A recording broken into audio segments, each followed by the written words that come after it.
Okay. Namaskar and a very good evening to all of you. New Year wishes as well. This Facebook Live is pretty tricky for me.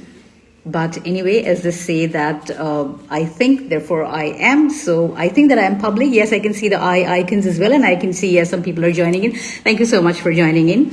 And I would like to extend my New Year wishes to every one of you. And thanks again for joining in. So the topic in hand today is mind-body symbiosis. So at the very outset, I would like to make a disclaimer here that this is a very vast topic. This is a topic which has multidimensional perspectives to it, and it can be looked at from different perspectives. It can have layers of interpretations and layers of meaning to it.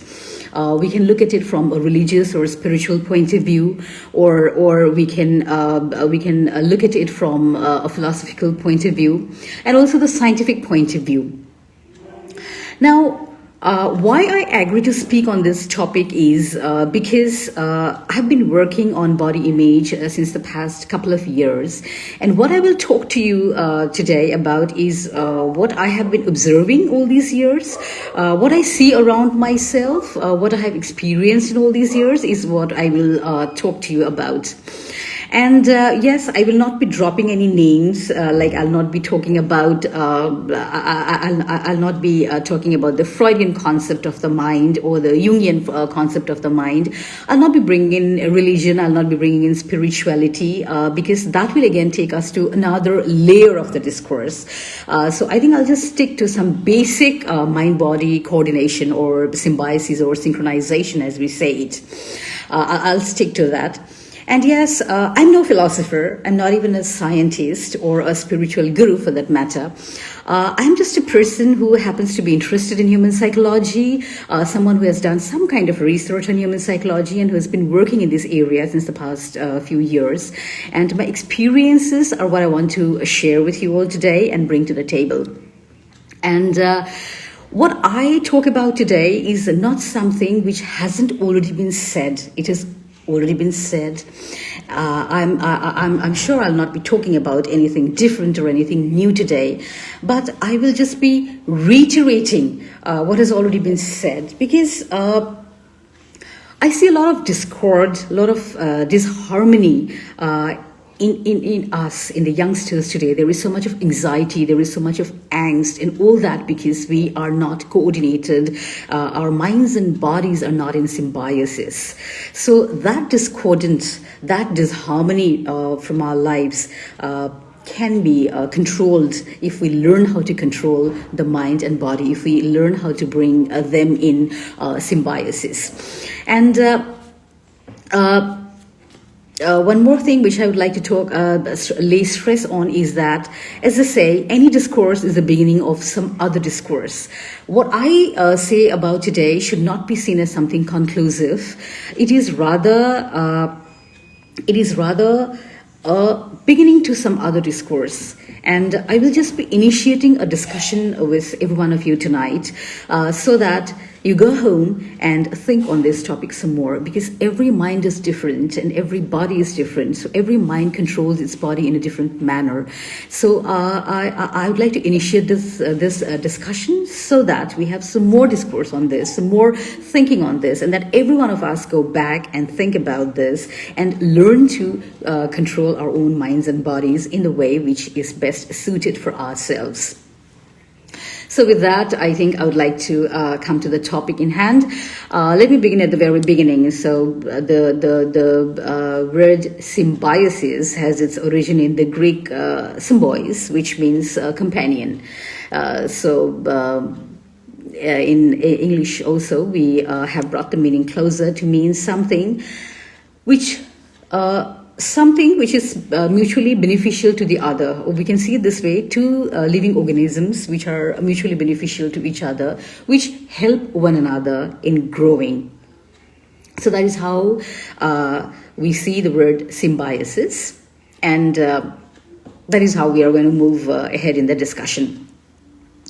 Now, when we have a very when we just have a general look at it, it looks like the mind controls the body. It is common belief amongst every one of us. But then again, I would like to say that even the body has its own way of controlling the mind. Now, when I use the term body, let us understand it this way, that it is the primitive mind which is the body. Now, what is the primitive mind? The primitive mind is just concerned with three things, that is hunger, which needs to be satiated, comfort, that is the body needs to be rested well, and security, that the body needs to have something to keep itself secure. The body needs to feel warm in cold days, and the body needs to feel pleasant enough when the days are warmer. So when I talk about body, I talk about the primitive mind, and when I talk about the mind, I talk about the advanced mind. Now we'll go in a little detail. So as I said, it is a general belief, it is common belief that the mind controls the body, but the reverse is also equally true, that the body controls the mind. Now let me give you a small instance here. When you stand in front of the mirror, what do you see? You see yourself in the mirror. You see yourself in the mirror, and what you see in the mirror reflects back on your mind, reflects back negative or positive vibes. It is an improbable idea that perhaps anyone who looks at the mirror will be highly satisfied with what he or she sees. So when we look at the mirror, what we see is, okay, I'm fat, I'm dark, I have acne face, my hair is rough, and I need to work on these. That is what the body sees, and that is what vibe it puts into the mind, that I am not satisfied with the body. So that is one way how the physical is controlling the non-physical. That is how the primitive mind is controlling the advanced mind. The body is controlling the mind. Okay, so I would like to give you again another instance in the same category. Let us remember last year's resolution.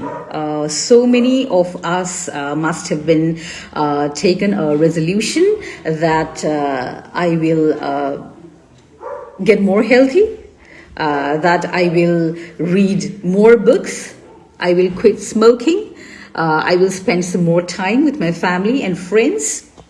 But at the end of the day, not end of the day, maybe after a few more days, what happens to us?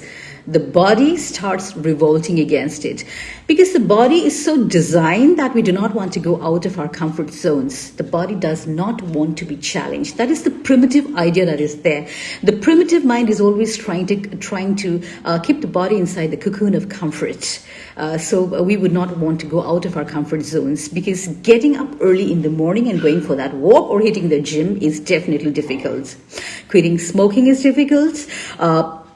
Saying no to those spice-laden fried food is very difficult, and saying yes to bland food is very difficult. So what we do, the body reacts against it. The body retaliates. The primitive mind comes into play, and the primitive mind does not listen to the advanced mind, which is trying to control the body in some kind of way, and then we go back to the comfort zone.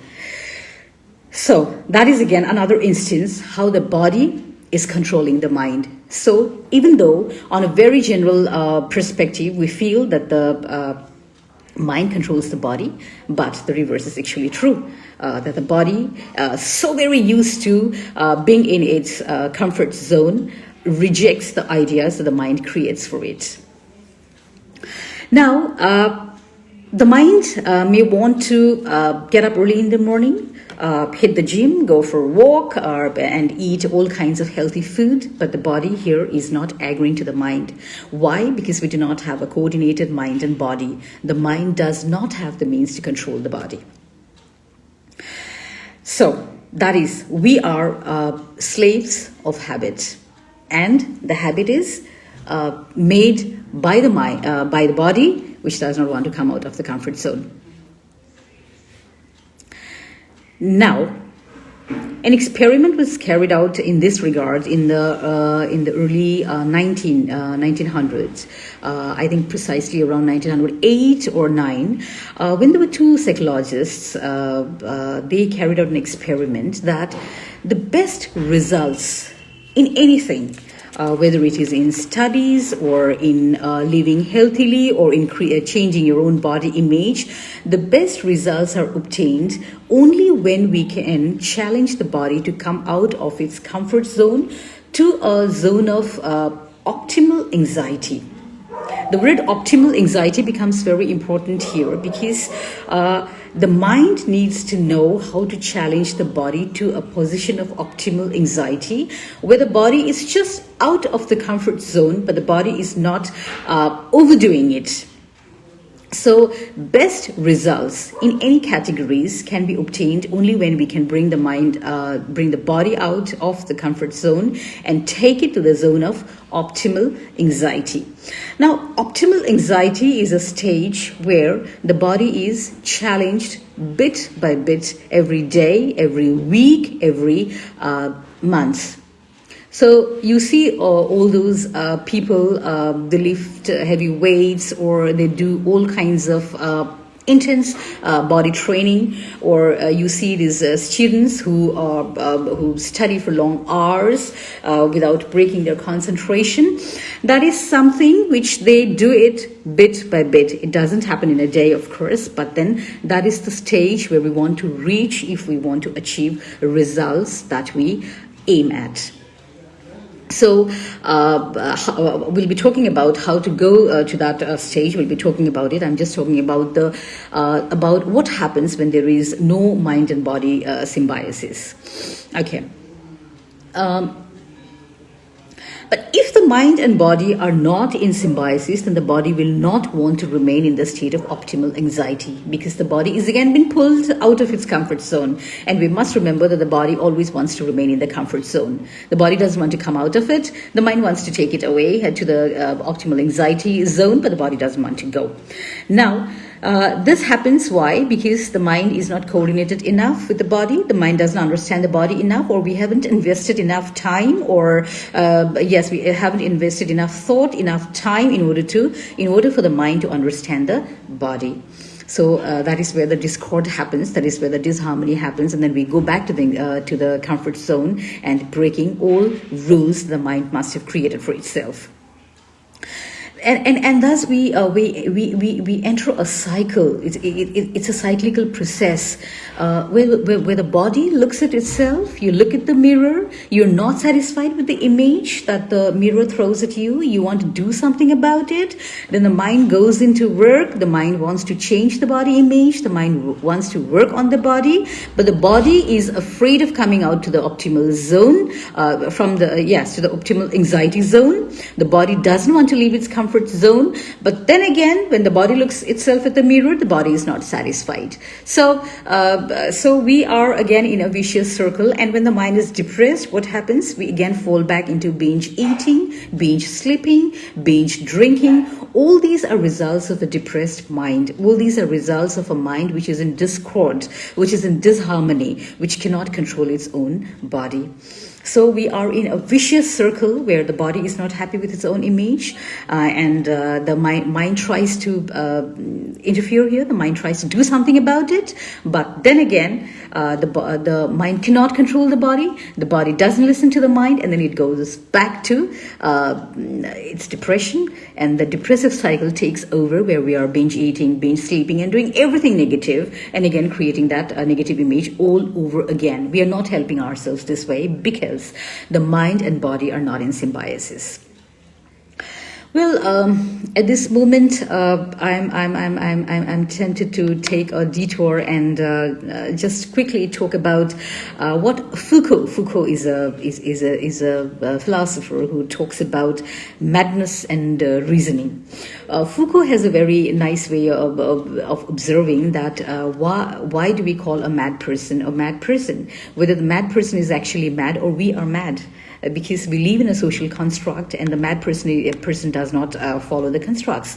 That's why for us, he is mad. Whereas for him also we may be mad because we are so much inside the constructs. Okay, social constructs.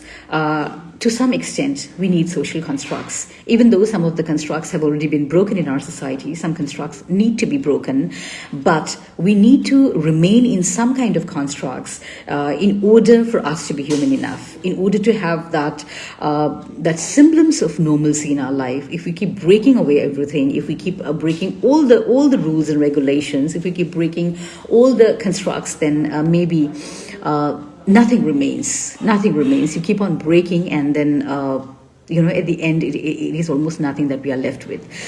So even though it's a very interesting observation that Foucault makes, and it could lead to a completely different discourse. I would not want to go into it. But what I would like to add here to this is that a mad person is mad in our eyes because his or her mind and body are not in symbiosis. The mind cannot control the body anymore. The mind doesn't know where the feet are taking him. The mind doesn't know where the hands are going. The mind doesn't know. The mind cannot control if a plate of food is kept in front of the mad person. Then he would not know how much to eat, or what to eat and what not to eat. So I think that is where we need to bring our mind and body in symbiosis, so that we attain some kind of normalcy, some kind of semblance of normalcy. So I think, yes, I have already spoken about the why we need to have a mind-body symbiosis, coordination. Why is it important for us to have that coordination? So now, some comments are also coming in. It's interesting. Okay. Yes, you may come in with your questions if anyone is interested. We could have an interactive session, because more than having a one-person show, I always would want to have an interactive conversation, because I am so used to talking to people where they speak back to me, where they ask all sorts of questions, and I'm also forced to think more on these lines. So yes, if you have any comments to come up with, or any queries to make, you're most welcome to do that.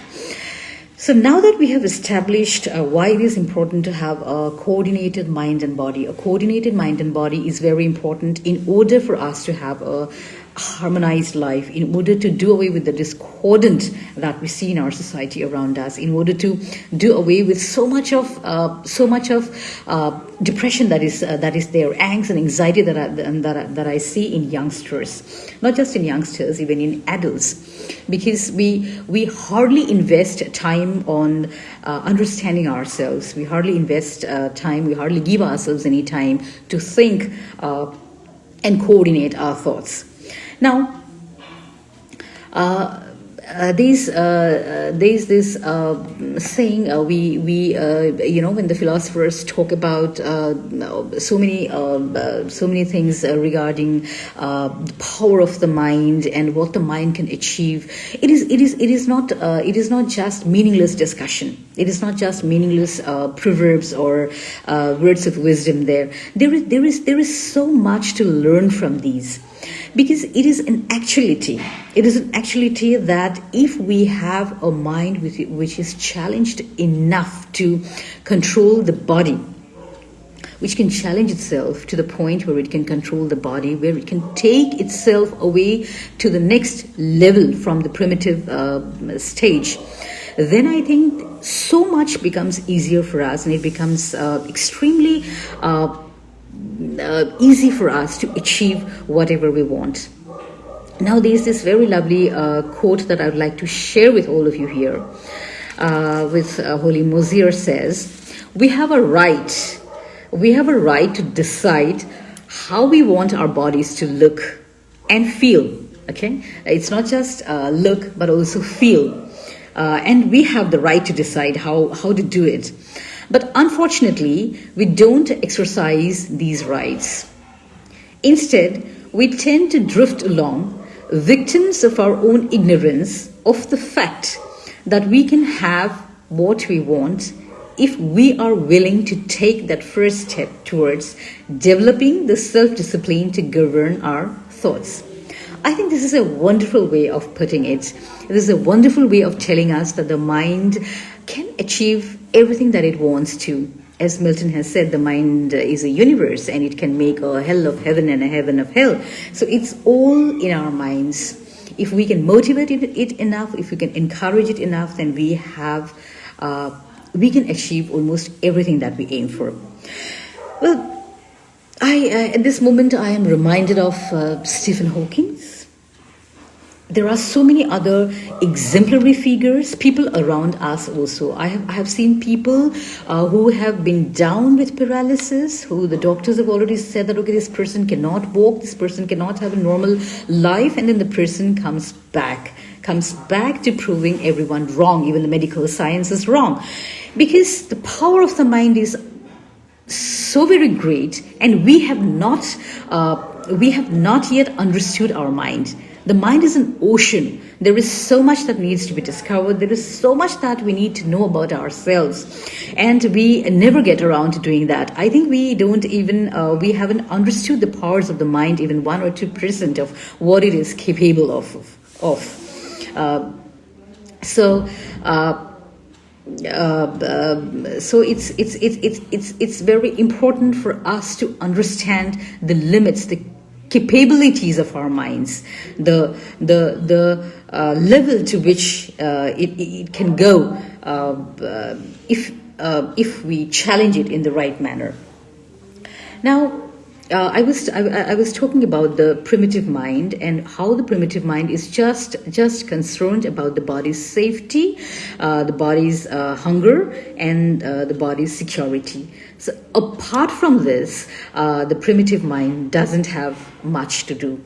Now we have to bring the advanced mind into play, because the primitive mind in itself will not take us much. We'll just it's about food, shelter, and safety that the primitive mind is concerned about, and we won't be achieving a lot if we just let the primitive mind take over and not make use of the advanced mind. So, what kind of a mind can actually control the body, or its own thoughts for that matter? It has to be a mind which is knowledgeable enough.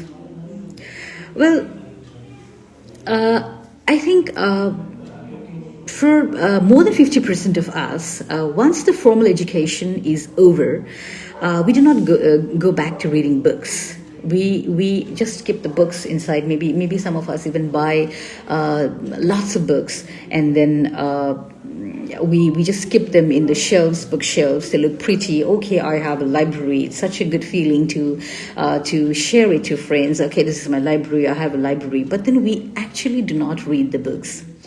And half of us who are reading the books are not actually reading it, but just skimming through it.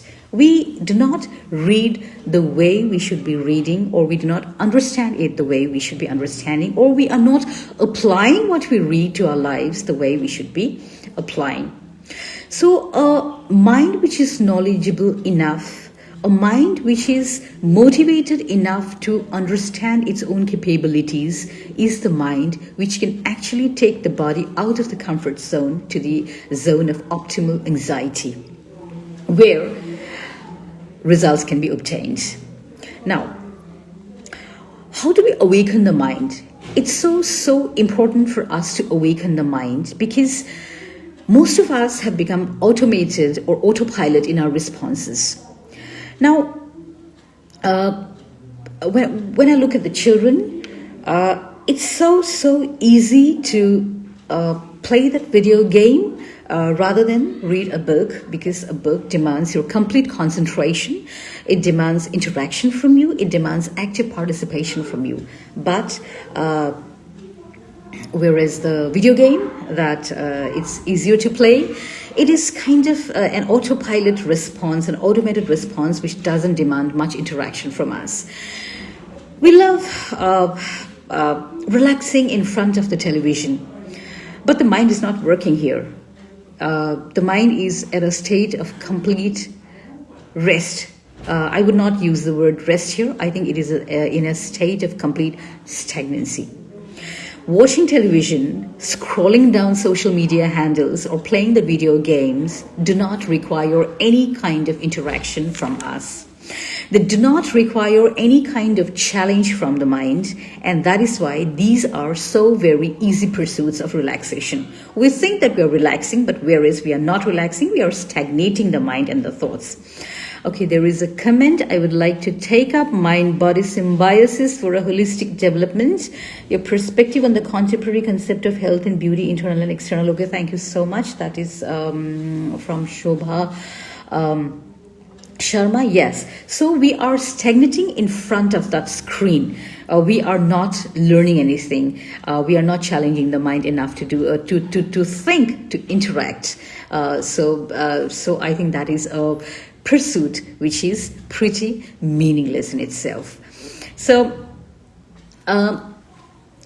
similarly, spending time in the midst of nature or having some great conversations, these are also ways through which we awaken the mind, through which we challenge the mind, because when you have a great conversation with a person who is learned enough, who has a vast deal of knowledge, you are again challenging your mind to think to the level where you can actually keep up with the conversation.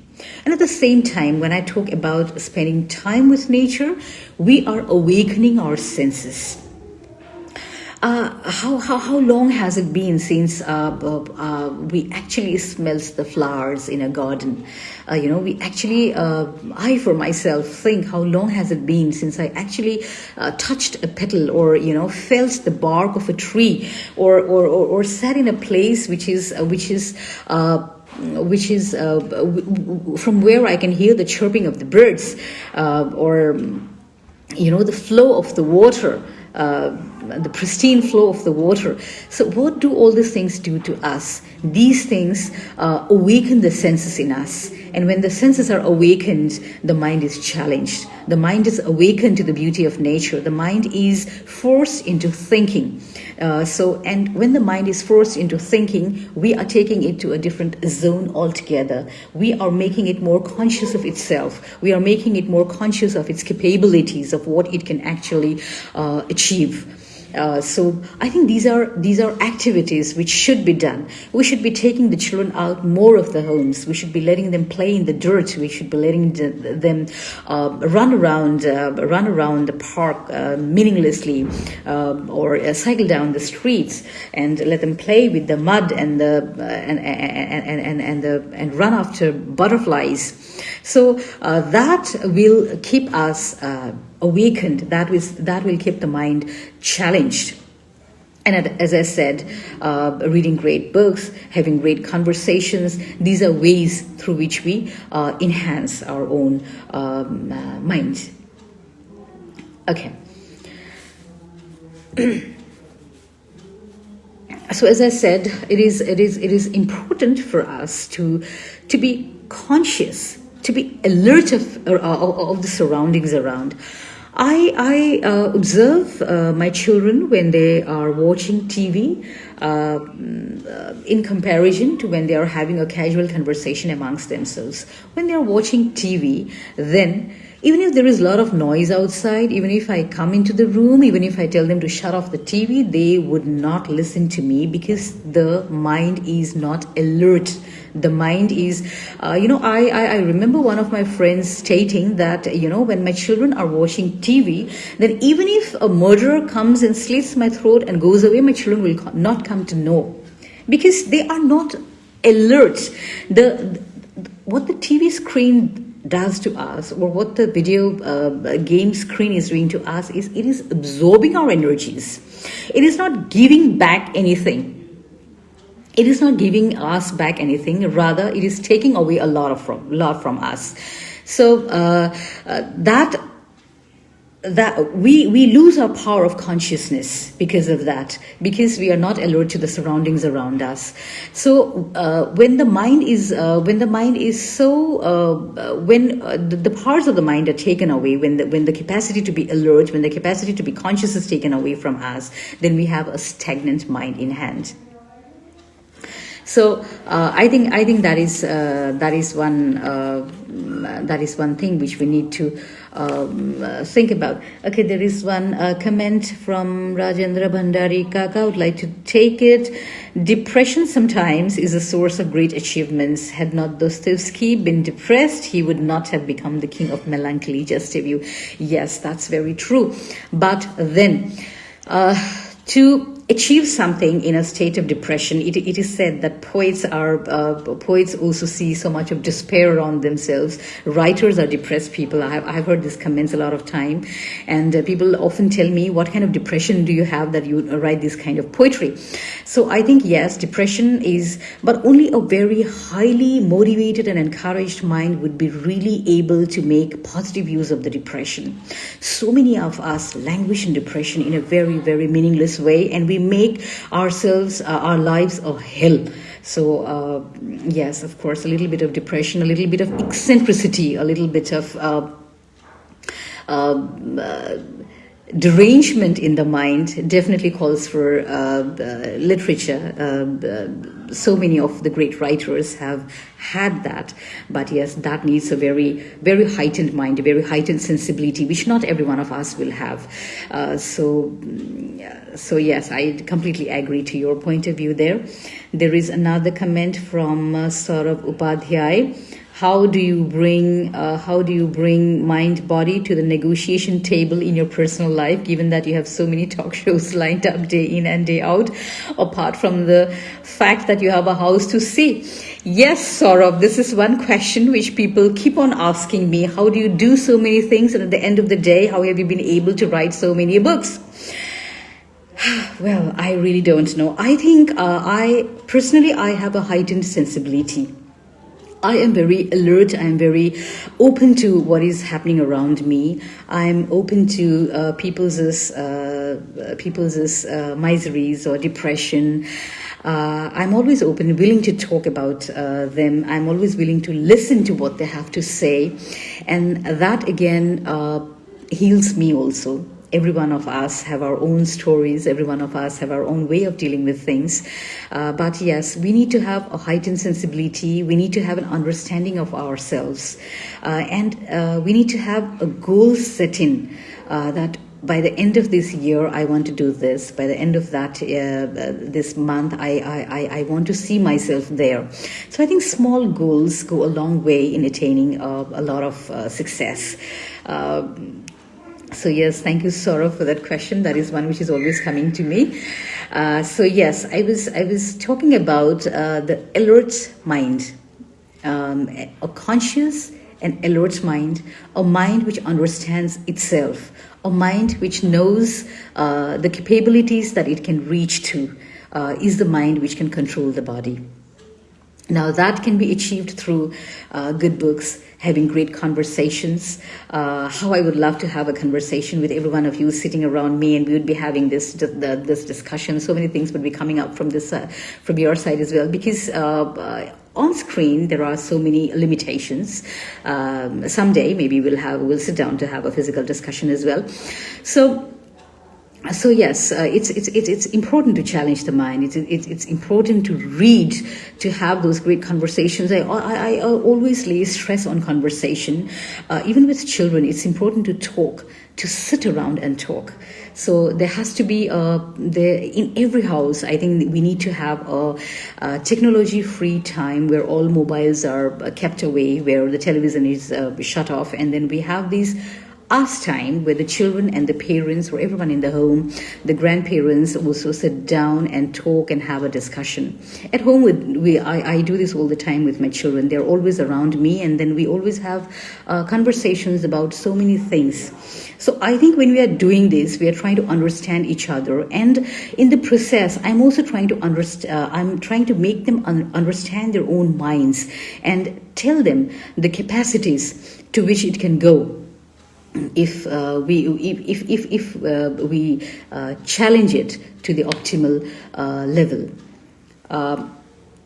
So going back to the discussion, we should see the mind and body as a vehicle and the mind as a pilot. sir, or the driver, we would not really want an untrained driver to drive our vehicles. We would not want to sit in a vehicle where there is an untrained driver behind the wheels. In the same manner, how can we let an untrained mind rule over us? So it's important to train the mind. I think that's what formal education does to us, because when a child is born, the child's mind is untrained. We need to train it to an extent. Even if the child is left that way, it will definitely develop the feelings of hunger, the feelings of safety, security. Whatever the primitive mind can give it, the child will definitely have it. But then the child will limit itself to a certain point, and after that, the child will stop growing mentally if it is not given to. So I think that is the main purpose behind formal education, and not just formal education. We need to continue educating ourselves even after formal education is over, or even during formal education. Yes, there is a question that has come up, that is Igam Kaling. How do we love our body, and how do we make our body love the mind? Yes, I think this is very, very pertinent for this generation, because we do not love our body. It's very difficult to love our body. We are so conditioned into believing that only a body which has the perfect ratio. I forget the ratio meant for females anyway. Only a body which is the trademark slim body, the trademark fair body, the trademark beautiful sharp features and all that. Only that kind of body is beautiful. We have been conditioned into believing that. So as I said earlier, some constructs have to be broken. We have to break them consciously in order to love ourselves. Loving oneself is not a one-day job. It's like gardening. It's like, you have to visit the flowers every day. You have to put water. You have to put manure. In the same way, loving your body is a everyday process. You cannot say, okay, I love my body today. I'm fine the way I am, and tomorrow you go back and then say, okay, I'm not fine with it. But there is a fine distinction between loving your body and making it healthy. We should strive towards being healthy, but we should love whatever we have. For instance, I myself I'm not even 5 feet tall. Yes, I'm not even 5 feet tall, but I'm all right with that. Hey, what the heck? I mean, yes. And my husband is almost 6 feet. So you see the dichotomy here. You see the difference here, but I don't mind, My height has never been an issue with me. Because early on, I conditioned myself into believing that my height is not me. It is just a part of me. And something which I cannot do anything about. I better be happy with it. I don't even wear heels. I'm not comfortable in them. So that's all right. I mean, you need to develop that confidence in yourself, because you have so many other qualities as a human being. There is so much more to you than just the height, or just the tone of your skin, or just the make of your body. There is so much more to you than just physical attributes. So it's important to understand that. So if your mind is awakened enough, if your mind is conscious enough, and if you have understood your mind enough, then your mind will definitely love your body. So I think we all need to go back home. As I said, this discussion is not an end in itself. This discussion should be seen as an initiation to more discourses, so that we can go back home and think about what we have done today, what we have heard today, so that we can go back and start focusing some more on our minds and start loving ourselves some more. And let's do that starting now. I think, yes, we can do that. It's not easy, but it's not impossible. It can be done. So many of them have done it. I have people in my workshops, they have these kind of same queries, but over the years, I've seen them change the way they think. So it's a process where we have to take yourselves. You have to take your mind consciously through that process. You have to be conscious enough in order to do that, in order to love yourselves. So as I was saying, the Mind is the driver and the body is the vehicle. So a trained driver will drive the vehicle well. So we need to train our minds and make it fit enough to drive the body. Now, I was talking about the psychologists who carried out an experiment where they spoke about how to how to take the body from the comfort zone to the zone of optimal anxiety, where the best results can be achieved. Now, is there something called burnout? I think this is equally important for us to address. Yes, there is something called burnout. Now, what is the level of optimal anxiety? The level of optimal anxiety, as I said earlier, is a process where you challenge the body or you challenge the mind bit by bit. It is not like, okay, I will run 10 miles today. Because I want to be healthy, I will run 10 miles today. Because I want to eat healthily, I will say completely no to everything that I have been doing. I'll stop having tea. I'll eat all kinds of bland food. I'll stop having sweet. No, one thing at a time. One thing at a time. One little goal set for the day or for the week, and then we need to move towards that goal bit by bit. And when we take it bit by bit, believe me, it's not difficult. It will happen, but you have to have a long-term goal along with a short-term goal. The long-term goal is, okay, fine, I want to lose 10 kgs, suppose. Or the long-term goal is, okay, I want to spend more time with my friends and family.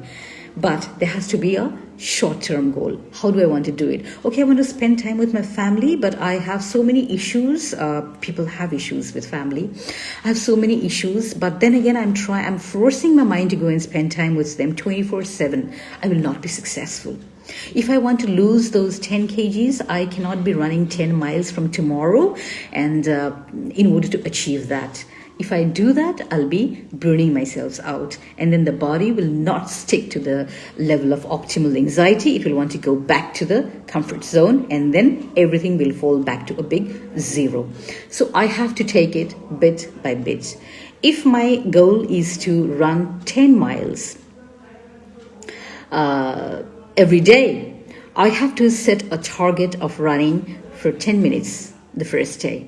If I can run for 5 minutes and run for and walk for 5 minutes, I should be happy. I should understand my body that way, and then next week I will run continuously for 10 minutes. The next month maybe I'll run more than a mile, and then bit by bit I'll come to the point where definitely I'll run 10 miles.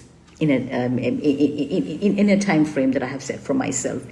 In the same manner, if I say that I want to eat healthy, I cannot restrict myself from having everything in one go. It has to be small goals at one time.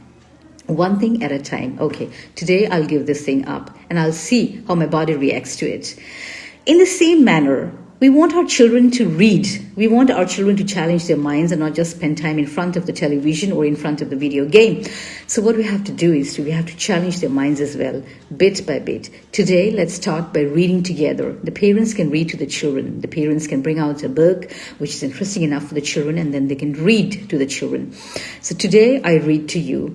Tomorrow also I read to you. For a week I read to you, and then the week after that you read to me. And then when the interest starts developing, when the children start understanding the power of reading, then the children will go back to reading on their own. Then we don't have to force them into reading. So it has to be a process where we need to be involved every day. It is not just, okay, fine, today you have to read, you have to do this, you have to do that, and then finish. No, it has to be a process where we are involved in it, where we are showing them the way, where we are showing our own minds the way how it is done. So I cannot just say that, okay, fine, I'll do it, and tomorrow I forget about it. I have to be involved. I have to be invested all the time in order for me to achieve the results. Well, I don't know how long I have been speaking. I think it is almost time for me to wind up. Yes. So yes, this mind-body coordination comes after some practice. It needs some diligent practice, 100% involvement from our side, and a zeal within us that, okay, I'm going to do this. That motivation, that encouragement has to be there in order for the mind and body to be in complete symbiosis, in complete synchronization.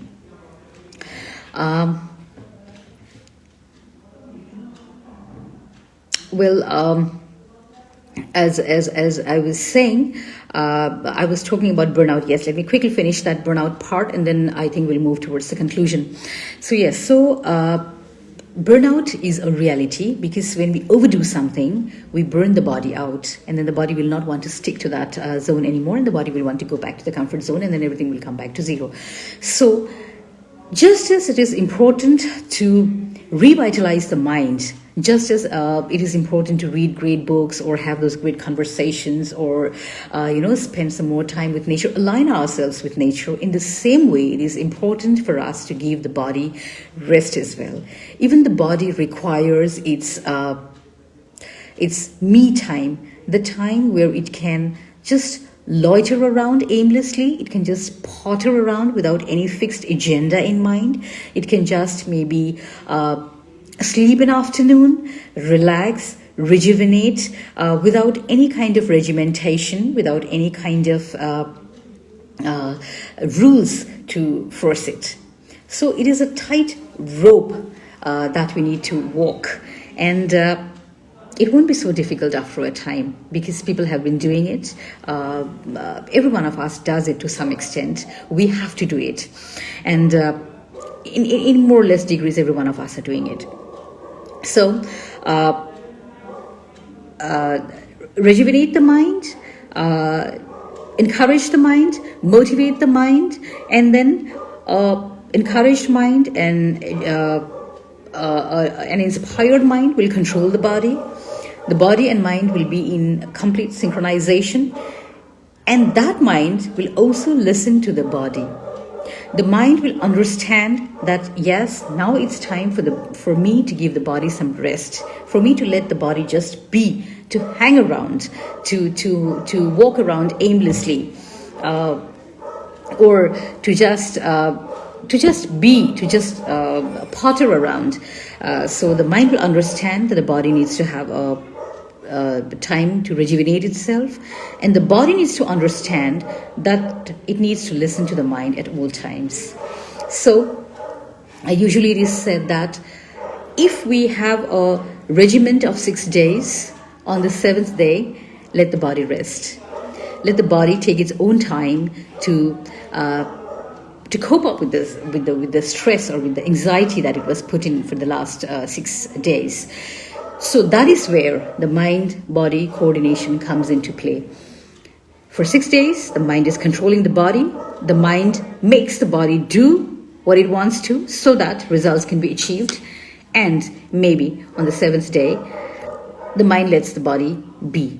The mind lets the body take its own course, relax, rejuvenate, and get back to the stage where again it can cope up with another round of controlling by the mind. So I really have no idea whether I have been able to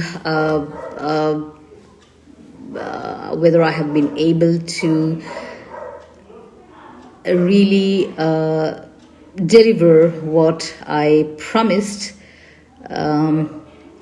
If there are any more questions coming in, I would be willing to take. And as I said, I'm not a philosopher. I'm not even a spiritual guru. I'm not a scientist.